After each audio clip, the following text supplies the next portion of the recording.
Hello guys, welcome back. Nandito tayo ulit ngayon sa Hong Kong.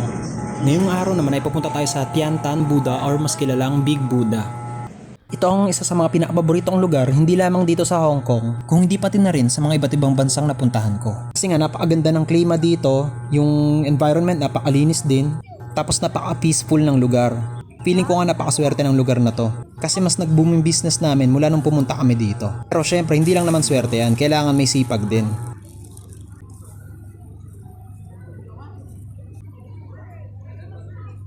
Nandito pa rin tayo ngayon sa main entrance.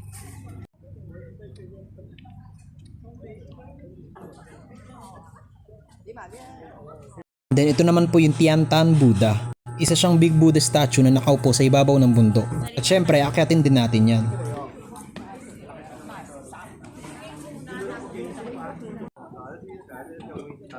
Ito yung daan paakyat, marami tayong kasabay.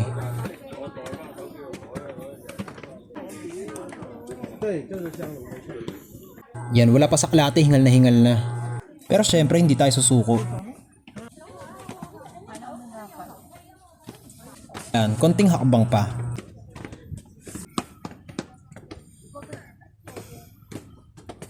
At yan, narating na natin yung pinakataas. At napakaganda ng view mula dito sa ibabaw ng bundok. At yan, bumaba na rin kami kaagad upang libutin ang ibang pasyalan sa lugar na ito.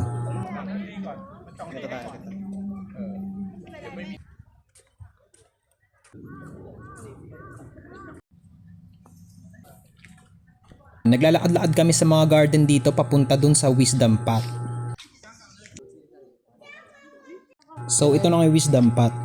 Hindi ko rin alam kung ano ibig sabihin itong lugar na to, pero base sa nabasa ko, may kinalaman to sa enlightenment at inner peace. Yan, sobrang ganda dito guys, kaya daanan nyo na rin to kung pumunta kayo dito sa Big Buddha. Hindi pa tayo nakapunta dyan. Tara. Ayan, napadaan na naman tayo dito sa Big Buddha, pero paalis na kami nito.